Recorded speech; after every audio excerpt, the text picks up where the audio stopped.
Control number 40758. Please introduce yourself. Good day, Ma'am and Sir. I'm Lanilyn Maglalang. I'm 30 years old and I'm unmarried.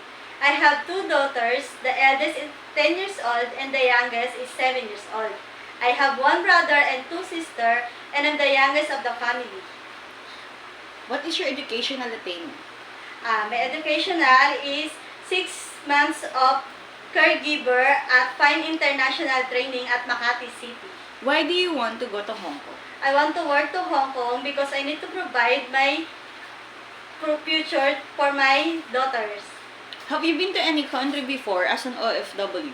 No, but I have experience here at the Philippines as a nanny. I take care of two children, 10 years old and 2 years old. What can you do for children?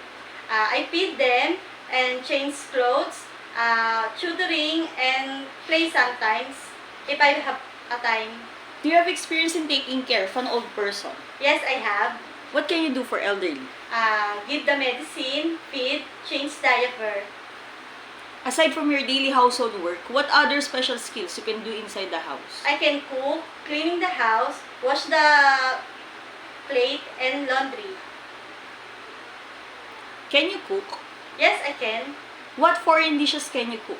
I can cook fried chicken, fried fish, vegetable. Sometimes I can bake.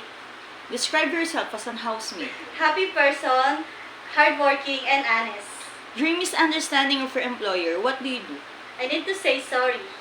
Describe your relationship with your past and present employer. How did they treat you? We have a good relationship and treat me as a family. Message for your future employer in Hong Kong. Good day, sir and ma'am. If you choose me as a domestic helper, I will give my